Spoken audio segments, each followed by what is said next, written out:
जोहार झारखंड, जय झारखंड। एक बड़ी खूबसूरत पंक्ति के साथ आगाज करेंगे कि साहब खूब कोशिश करो हमें मिट्टी में मिलाने की, कि साहब खूब कोशिश करो हमें मिट्टी में मिलाने की, पर आप भूल जाते हैं हम तो बीज हैं और आदत है बार बार उग जाने की। हम बार बार उगेंगे, आप जितना हमें मिट्टी में दबाने की कोशिश करोगे हम बार बार उगेंगे और पुनः एक नया वृक्ष बनकर, एक नया पौधा बनकर तैयार होंगे। तो फिलहाल सबसे पहले आज के इस लाइव सेगमेंट के माध्यम से संदेश रहेगा कि परसों हमारे लोकसभा सिंहभूम क्रमांक 10 वहाँ चुनाव है और हमारे वहाँ प्रत्याशी हैं मान्यवर श्रीमान दामोदर सिंह हांसदा जी, जो कि पश्चिमी सिंहभूम जिला अंतर्गत जो सिंहभूम लोकसभा सीट है वहाँ के प्रत्याशी हैं। अतः जितने भी कोल्हान वासी सिंहभूम वासी हैं, सिंहभूम लोकसभा के अंतर्गत आने वाले जितने भी हमारे समर्थक हैं, हमारे साथी हैं, हमारे मित्र हैं, उन सभी से मेरा करबद्ध प्रार्थना रहेगा, उनसे हमारी विनम्र अपील होगी कि हमारे प्रत्याशी बड़े भाई श्रीमान श्रद्धेय दामोदर सिंह हांसदा के पक्ष में मतदान करके उन्हें भारी मतों से विजय बनावे। उनका चुनाव चिन्ह है हेलमेट। हेलमेट यानी सुरक्षा का प्रतीक, और कहीं ना कहीं आज आवश्यकता है झारखंड को भी सुरक्षित करने की, तो इसलिए हम आप सभी से आग्रह करेंगे क्रमांक 11 में श्रीमान दामोदर सिंह हांसदा जी का चुनाव चिन्ह हेलमेट है, उस छाप पर मोहर लगाकर सिंहभूम लोकसभा क्षेत्र से उन्हें भारी मतों से विजयी बनावे हमारे बड़े भाई आदरणीय श्रीमान दामोदर सिंह हांसदा जी। और साथ ही साथ इस लाइव पेज के माध्यम से हम हमारे जितने भी प्रवासी भाईगण हैं जो झारखंड राज्य से बाहर रहते हैं, जो इस भारत देश से बाहर रहते हैं, सऊदी में रहते हैं, कुवैत में रहते हैं, सिंगापुर में रहते हैं, मलेशिया में रहते हैं, मॉरिशस में रहते हैं, इत्यादि तमाम जो अन्य देशों में रहते हैं, और झारखंड के अलावे गुजरात, महाराष्ट्र, कर्नाटक, आंध्रा, तेलंगाना, केरल इत्यादि जो अन्य राज्यों में रहते हैं, आप सबों से विनम्र। अच्छा राहुल जी, उनका क्रमांक 9 है। अच्छा ठीक है, माफी चाहेंगे, जो भी क्रमांक है उनका हेलमेट छाप है, क्रमांक को लेकर हम असमंजस हैं। ठीक, उस विषय पर पुनः बात करेंगे। तो कुवैत से बाबूदा जुड़ गए हैं और मैंने अभी कुवैत का नाम भी लिया, तो बाबूदा आप सबों से आग्रह होगी अगर संभव है, जो हमारे प्रवासी मजदूर हैं, संभव है अगर पॉसिबिलिटी बनता है तो मतदान करने के लिए, खासकर जो इंडिया में है, भारत देश के विभिन्न हिस्सों में है, और अगर पॉसिबिलिटी बन रहा है तो आप लोग मतदान करने के लिए आएं। आप सभी से विनम्र प्रार्थना है, लेकिन शर्त यह है कि अगर संभव है तो। क्रमांक 11 कंफर्म आप लोग नहीं कर पा रहे हैं, क्रमांक 11 ही है, तो आप लोग 9 ना कहें, उनका क्रमांक 11 ही है। दामोदर सिंह हांसदा जी का क्रमांक 11 है, वो कंफर्म है, हेलमेट छाप है, तो श्रीमान दामोदर सिंह हांसदा को भारी मतों से विजय बनावे। तो प्रवासी मजदूर जितने भी हमारे हैं, प्रवास में रहने वाले हमारे झारखंड वासी, उन सभी से मेरा अनुनय विनम्र प्रार्थना है, विनम्र अपील है कि अगर संभव है तो आप लोग झारखंड आकर इस मतदान में भाग लेने का कार्य करेंगे। चूंकि माहौल भी है और गांव में चर्चा भी है कि बहुत सारे युवा झारखंड आ भी रहे हैं। वो होली, दीपावली, ईद, करम, सोहराय इत्यादि पर्व त्योहार के अवसर पर भी नहीं आ पाते थे, लेकिन सुन रहे हैं कि जब से इस आंदोलन का असर हुआ है और नई भावी पीढ़ी पर वे कहीं ना कहीं उम्मीद जता रहे हैं, और प्रवासी बंधुगण लोकसभा चुनाव में और विधानसभा में तो खैर अभी समय है, तो लोकसभा चुनाव में अपना वोट करने के लिए आ रहे हैं। ये हमारे लिए गौरव का विषय है, ये हमारे लिए गर्व का विषय है और हमारे लिए सकारात्मक विषय है। तो आप सभी का आभार, और पुनः रिपीट करेंगे जितने भी हमारे प्रवासी बंधुगण हैं, अभिभावक हैं, मित्र, हित कुटुंबजन हैं, अगर संभव है तो आप कृपया करके लोग अपना जहां भी आपका क्षेत्र है वहां आने का कष्ट करें। संजय दा, अच्छी बात है, दारादा हमारा क्या होगा नहीं होगा, जीत हार, चलिए आप अपना ध्यान दें, बेहतर होगी, आपसे आग्रह है। और भीमसेन दा सऊदी अरब से जुड़े हैं, और जहां तक अकाउंट का सवाल है, अकाउंट नंबर हमारे सोशल मीडिया प्लेटफॉर्म के माध्यम से डाल दिया गया है, QR कोड भी डाल दिया गया है। जो भी चूंकि जाहिर सी बात है चुनाव में खर्च हैं, हालांकि लोग इलीगल खर्च करते हैं, वोटर्स को खरीदने कार्य करते हैं, उन चीज़ों पर हम लोग व्यस्त नहीं होंगे। लेकिन जो लीगल खर्चे हैं, जैसे बैनर, पोस्टर तथा अन्य जो खर्चे हैं, उनको तो वहन करना होगा। और इसके लिए तमाम जितने भी हमारे शुभचिंतक हैं, उनसे प्रार्थना होगी कि जो QR कोड जारी किया गया है उसमें 10, 20, 50, 100, 500 जो भी सहयोग बनता है, आप कृपया सहयोग, आर्थिक सहयोग करेंगे ताकि लोकसभा को हम लोग मजबूती के साथ लड़ सके। तो पुनः दोहराना चाहेंगे, 13 तारीख को शायद हमारा लोकसभा चुनाव सिंहभूम में वोटिंग है और वहाँ श्रीमान दामोदर सिंह हांसदा जी प्रत्याशी हैं और हम चाहेंगे कि कृपया करके आप उन्हें भारी मतों से विजय बनाएं। और बिल्कुल दिनेश दा, सत्य है कि वोट छूटना नहीं चाहिए और हम लोग प्रयास करेंगे। तो निश्चय ही अगर आप संभव हैं और पॉसिबिलिटी बन रही है तो आप लोग आने का कष्ट करेंगे। और साथ ही साथ जो भी हमारे प्रवासी भाई बंधुगण हैं, आप जो QR कोड जारी हुआ है, आपका आशीर्वाद बने, आपका प्रेम मिले, हम लोग इस अभिलाषा में हैं। और इसके बाद इस लाइव के माध्यम से हमारा यह भी संदेश रहेगा कि हम लोग मजबूती के साथ गिरिडीह लोकसभा चुनाव को फतह करने की दिशा में बढ़ रहे हैं।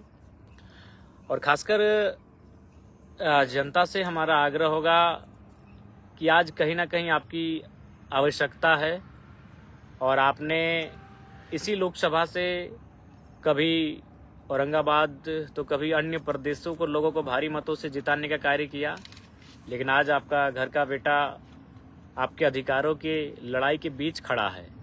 और आप देख सकते हैं, इससे पहले भी चुनाव हुए हैं और आने वाले दिनों में भी चुनाव होंगे, लेकिन जो साजिशें हमारे साथ रची जा रही हैं, शायद ही किसी प्रत्याशी के साथ इस प्रकार की साजिशों का सामना करना पड़ा होगा। केस मुकदमे तो अलग विषय हैं, लेकिन आपको जानकारी मिला होगा कि हमारे नाम से भी 2-3 प्रत्याशियों ने पर्चा खरीदा था, बाकायदा भरा भी था, लेकिन शायद रिजेक्शन हो गया, कुछ त्रुटि। तो आखिर इतनी साजिशें क्यों? हम तो इंडिपेंडेंट कैंडिडेट, और जब प्रत्याशियों को पूछा जाता है कि जयराम महतो कितना असर करेंगे तो बोलते नहीं, कोई फैक्टर नहीं है। तो यह फैक्टर नहीं है तो इतना प्रत्याशी हमारे नाम से पर्चा काहे भर रहे हैं? और सबको मालूम है, जब वो प्रत्याशी अपना इंटरव्यू देंगे और जब उनसे पूछा जाएगा, वो खुद आपकी पोल खोलेंगे कि उनको क्या लोभ दिया गया है, क्या लालच दिया गया है। बताइए, उस शख्स को ये नहीं मालूम कि वो विधानसभा का चुनाव लड़ रहा है कि लोकसभा का चुनाव लड़ रहा है। उसको ये भी नहीं मालूम कि वो किसी पार्टी से लड़ रहा है कि इंडिपेंडेंट लड़ रहा है। तो कहीं ना कहीं जो धोखेधड़ी और जो साजिशें रची जा रही हैं, उनको इस बात का डर है कि अगर हम लोग राजनीति में आ जाएंगे तो कहीं ना कहीं जो पुराना ओल्ड पॉलिटिक्स का पैटर्न है, ये जनता को गुमराह करके रखना, जनता को धोखे में रख के वोट लेना और फाइनली अपने परिवार को उन्नति के रास्ते पर लेकर जाना, अपने आने वाली 10 पीढ़ी के लिए धन जमा करना, इन व्यवस्थाओं पर रोक तो लगेगी। चुनाव इसलिए होते हैं कि वर्तमान की बात हो, चुनाव इसलिए होता है कि पूरे देश, पूरे राज्य के भविष्य की बात हो। लेकिन यहाँ तो नेता लोग अपने भविष्य की बात करते हैं, केवल अपने बच्चों की भविष्य की बात करते हैं और किसी से छुपा नहीं है। आप चाहें तो पता कर लें कि जो भी हमारे लोकसभा के प्रत्याशी हैं, तमाम जो प्रत्याशी हैं जो किसी बड़े बड़े पार्टी से हैं, जो 2 बार 3 बार चुनाव जीत चुके हैं, उनके बच्चों की क्या स्थिति है, उनके बच्चे किस हालात में हैं, किस कंडीशन में हैं, आपको बड़ा पॉजिटिव रिजल्ट मिलेगा। उनके बच्चे कोई दिल्ली में होंगे, कोई किसी कॉलेज के डायरेक्टर होंगे, कोई किसी विदेशी कंपनी को टेक ओवर करते हुए पाए जाएंगे। यानी वोट हमसे लिया गया, हमारे माताओं ने, हमारी बहनों ने, हमारे चाचा, हमारे दादा दादी, नाना नानी ने 12 बजे के धूप में खड़ा होकर उनको वोट किया और उन्होंने काम क्या किया? निस्संदेह काम किया है। नली गली सड़क, बहुत सारी बिलों पर चर्चा किया, बहुत सारे विधेयकों पर उन्होंने चर्चा किया, लेकिन ओवरऑल उन्होंने क्या मैक्सिमम किया? अपने परिवार के लिए बात किया है। ये किसी से नहीं छुपा है। आप सड़क के किनारे, आपको जानकारी चाहिए तो हम जानकारी देंगे। एक ही सड़क के किनारे उनका 50 कदम में 5-5 एकड़ का जमीन मिलेगा। अब बताइए, ये कौन सा चुनाव है भाई? ये कौन सा राजनेता है कि आप आखिर जमीनें आप किसकी खरीद रहे हैं? अपने ही गांव वालों की खरीद रहे हैं। वो गरीब है तभी तो बेच रहा है, यानी आप गरीबी को उसका फायदा उठा रहे हैं। आपको वोट इसलिए दिया गया था कि आप गरीबी उन्मूलन पर बात करो, आप रोजगार पे बात करो, और आपने क्या बात किया कि हाँ 5 एकड़ जमीन कहाँ कोई बेच रहा है, हम खरीद लेंगे। क्या जो बेचने वाला खुशी खुशी बेच रहा है? एक बात बताया जाए, इस लाइव के माध्यम से मैं तमाम राजनेता पूछते हैं कि जरा महतो तीखा सवाल करता है, तो जिनकी जमीनें आप खरीदे हैं, तमाम जो विधायक सांसद हैं, चाहे कोई अपार्टमेंट खोल के रखे, चाहे स्कूल कॉलेज खोल के रखे, ओवरऑल उनकी तो प्रॉपर्टी है, आपकी खुद की प्रॉपर्टी है। 150 एकड़, किसी के पास 200 एकड़, किसी भी गांव में आप चले जाए, एवरेज उस गांव में 2 एकड़ जमीन नहीं होगा आज के डेट में किसानों के पास, और आपके नेता के पास 150 एकड़ जमीन है, और वो कहते हैं आपके नेता हैं, वो कहते हैं आपका हितैषी है। गलत कहते हैं।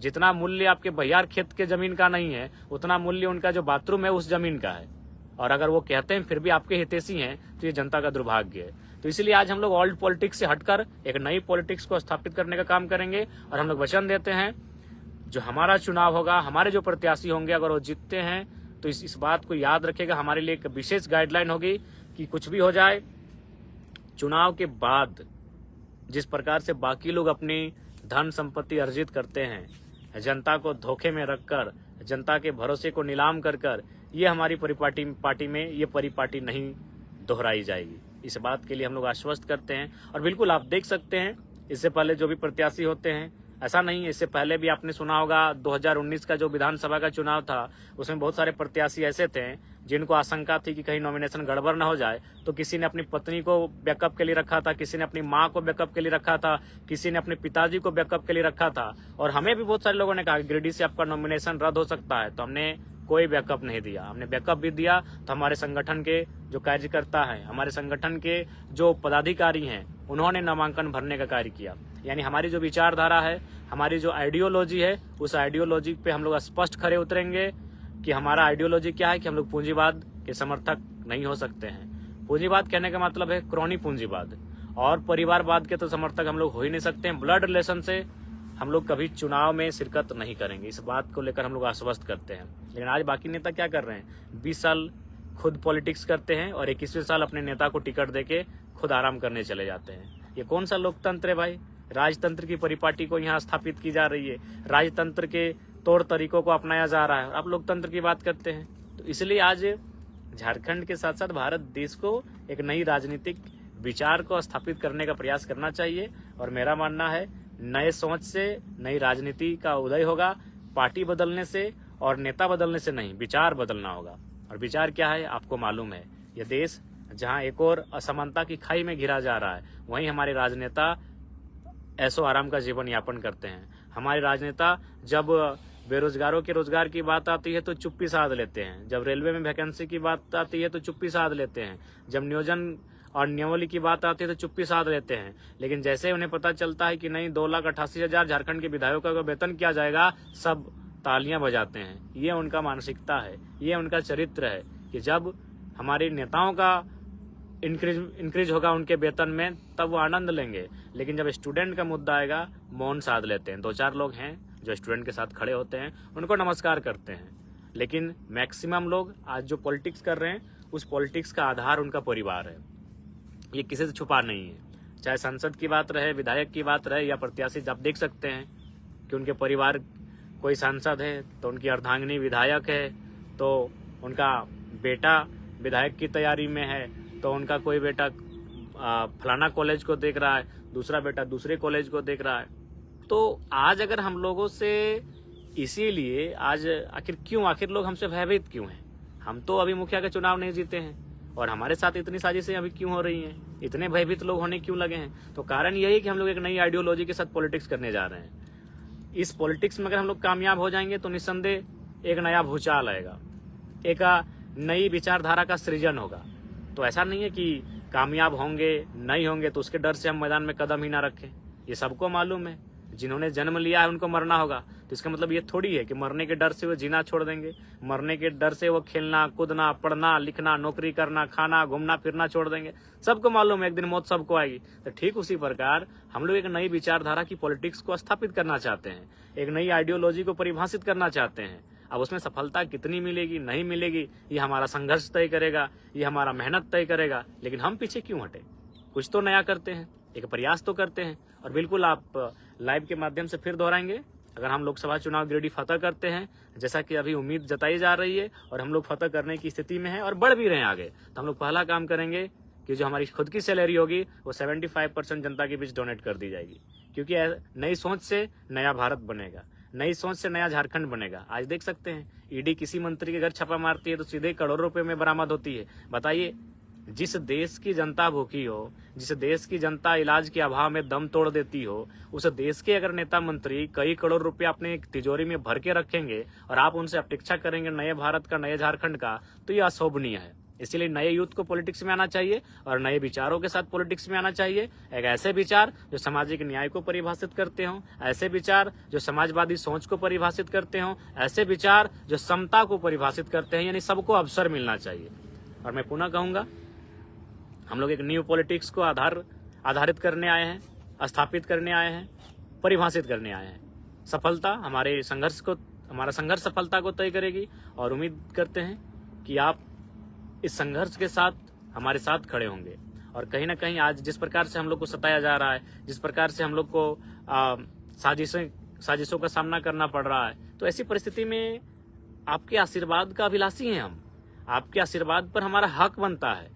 आप आने वाली पीढ़ी अगर कभी मुखर होकर बोलेगी तो आज आपका समर्थन करेंगे तभी बोल पाएगी। अगर आज युवाओं को, जो युवा आंदोलन के गर्भ से निकल कर आए हैं पॉलिटिक्स में, अगर उनको सहयोग ना मिल पाएगा तो फिर भविष्य में कौन छात्रों के लिए बात करेगा, कौन पेपर लीक पर आवाज बुलंद होकर बात करेगा, कौन सीजीएल परीक्षा पर बात करेगा, कौन जसस परीक्षा पर बात करेगा। वे परीक्षाओं पर तभी बात कर पाएंगे जब उनका मनोबल बढ़ेगा। तो उनका अगर मनोबल बढ़ाना है तो चुनाव की राजनीति में, इलेक्टोरल पॉलिटिक्स में वे कदम बढ़ा चुके हैं। इलेक्टोरल पॉलिटिक्स में उनका स्वागत कीजिए, उनको प्रेम दीजिए, उनको समर्थन दीजिए और अच्छे मतों से उनको विजयी बनावें, ताकि वो सदन में जो बातें वो सड़क में करते थे, सड़क में जिन आंदोलन की बातों को करते थे, सड़क पर जिन नीतियों की चर्चा करते थे, उन नीतियों की चर्चा वो सदन में करें, उन बातों को वो सदन तक लेकर जाए, तभी उनका मनोबल बढ़ेगा। तो आज राज्य की जनता को कहीं ना कहीं, खासकर जो आज आंदोलन से उभरे हुए युवा जो प्रत्याशी बनकर आए हैं, अच्छे वोट के साथ विजय बनावें और उनको हौसला भी देने का काम करें, ताकि भविष्य में जब आपके बच्चों के भविष्य की बात आएगी तो कोई खुलकर बोलेगा, बिल्कुल खुलकर बोलेगा। आप ही बताइए, आज जो भी प्रत्याशी जिन विधानसभा में आए हैं, एक आध होंगे, मैं बार बार कह रहा हूं कि सब लोग एक जैसे नहीं है, 10%, 15% ऐसे लोग होंगे जो छात्रों के साथ खड़े हुए होंगे, लेकिन मैक्सिमम उनसे पूछिएगा, जब 27 लाख में पेपर लीक की बात आई, जब एसआईटी का गठन हुआ, उससे पहले उनका क्या स्टेटमेंट था। अगर उनका स्टेटमेंट होता, यदि वो एक्टिव रहते हैं, तो छात्रों को, 15 नौजवानों को केस नहीं खाना पड़ता। हमारे बीच महेंद्र दा बैठे हैं, रांची गए थे, बेहोश होकर गिर पड़े थे। बताइए, छात्रों को क्यों केस खाना पड़ता, छात्रों को क्यों प्रशासन की लाठियों का मार झेलना पड़ता। अगर हमारे नेता, चूंकि नेताओं का काम क्या है, अरे भाई आपको तो हमने इसीलिए चुनकर भेजा है कि आप हमारे भविष्य की बात करेंगे। हमारा भविष्य मतलब क्या, जो यूथ है, यूथ होते हैं भविष्य, किसी भी परिवार का भविष्य वहाँ के युवा होते हैं। तो युवा का भविष्य क्या होता है, उसकी पढ़ाई लिखाई पे आप बात कीजिए। और पढ़ाई लिखाई से क्या होता है, परीक्षा होती है, परीक्षा पास करके वो किसी नौकरी में कदम रखता है, किसी नौकरी को हासिल करता है। लेकिन परीक्षा कैंसिल कर दी जाती है और आप कुछ बोलते ही नहीं है, तो फिर आप किस मुंह से वोट मांगने आ रहे हैं। जिस मुंह से आपको बोलना चाहिए था सदन में खड़ा होकर कि छात्रों के साथ अन्याय हुआ है, छात्रों के साथ गलत हुआ है, छात्रों के भविष्य के साथ खिलवाड़ हो रहा है, उस मुंह में आप कुछ बोल नहीं पाते हैं।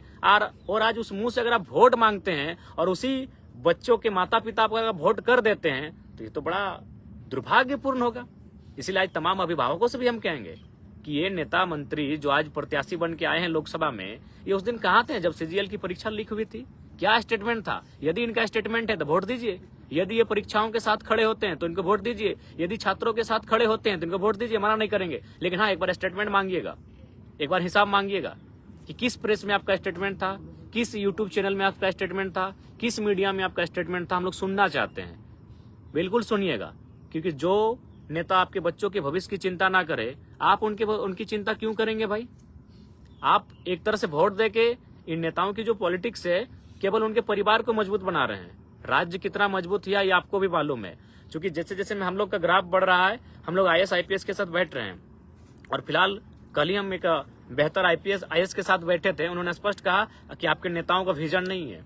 इनका विजन क्या है, नली गली सड़क, पानी की टंकी, यही इनका विजन है।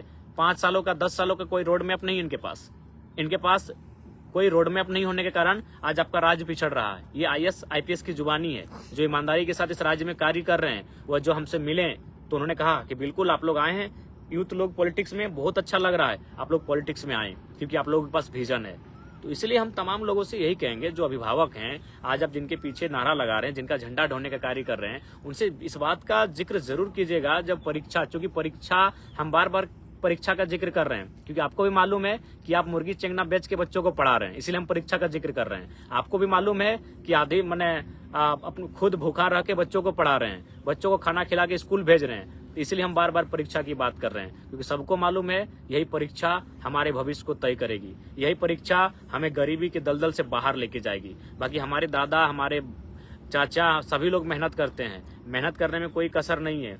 12 की जगह 18 ईंट भी माथे में लेके 18 तल्ला में भी जाएंगे ना, तो वही हाजिरी और वही मजदूरी मिलेगी। यानी हमारा भविष्य, और हम अगर गरीबी के दलदल से अगर बाहर आएंगे तो कहीं ना कहीं हमारे घर की किसी बहन को, किसी भाई को उस परीक्षा से पार पाना होगा, जो परीक्षा उसके तकदीर का फैसला करेगी। और आज ये नेता उस परीक्षा पे बात नहीं करना चाहते हैं। उस परीक्षा का पेपर लीक हो जाता है, ये चुप हो जाते हैं। उस परीक्षा के पेपर लीक में 27 लाख रुपया सामने आता है कि एक एक पेपर को खरीदने में 27 लाख का खर्च हुआ था, ये चुप हो जाते हैं। और किस उम्मीद के साथ ये आप इनको वोट देंगे, किस उम्मीद के साथ ये आपका वोट मांग रहे हैं, ये तो अचरज की बात है, ये तो बड़ा आश्चर्य की बात है। इसलिए आप सभी से आग्रह होगी कि अब छोड़िए दिल्ली में क्या होता है नहीं होता है, झारखंड में जो आपके बच्चों के भविष्य के साथ खड़े हैं, जो आपके बच्चों के भविष्य के लिए सड़क से लेकर सदन तक आंदोलन करने के लिए तैयार हैं, केस मुकदमा झेलने के लिए तैयार हैं, आप उनको कम से कम इस बार हौसला दीजिए।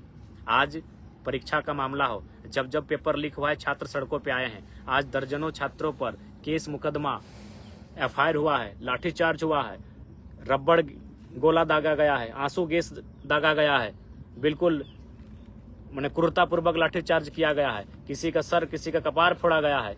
क्यों? आखिर वो किसके लिए लड़ रहे हैं? झारखंड के भविष्य के लिए लड़ रहे हैं। तो आज तो कम से कम उनका मनोबल आपको बढ़ाना होगा।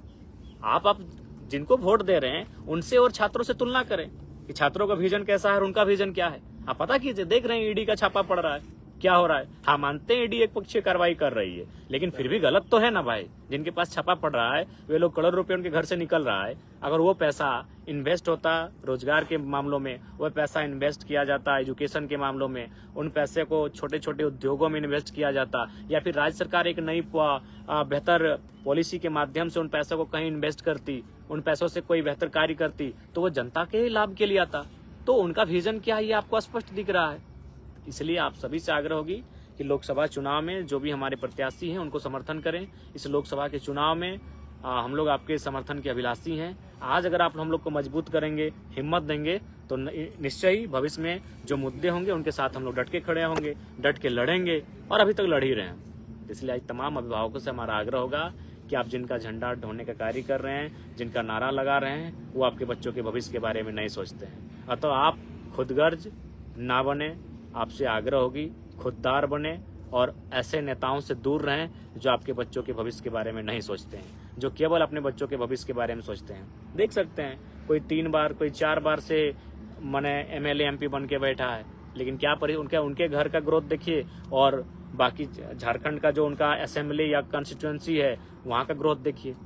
निश्चय जी काम किया है, हम बार बार कहेंगे कि ऐसा कोई नहीं है, अगर वो जीत के गया, वो मुखिया रहे, चाहे सरपंच रहे, चाहे विधायक सांसद रहे, काम किया है। लेकिन उनको काम ज्यादा करना चाहिए था जनता के लिए, और अपने लिए कम करना चाहिए था, लेकिन उन्होंने काम अपने लिए ज्यादा किया।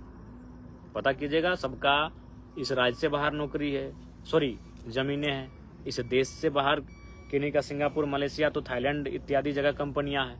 तो इसलिए ये संदेश हमारा जनता को है, और हम लाइव आ चुके हैं। इसका मतलब ग्राउंड में है, इसका मतलब आप चिंता ना करें, ठीक ठाक है, तगड़ा है, और बिल्कुल जंग मैदान में है, और इस रणभूमि में विजय हमारी होगी। इसी मजबूती के साथ, इसी संकल्प के साथ हम लोग आगे बढ़ रहे हैं।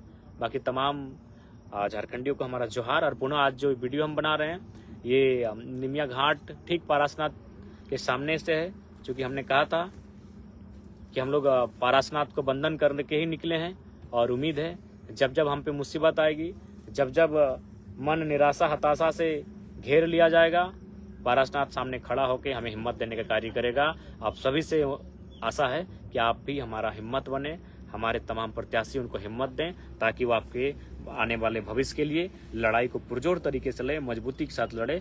जय झारखंड, जोहार झारखंड।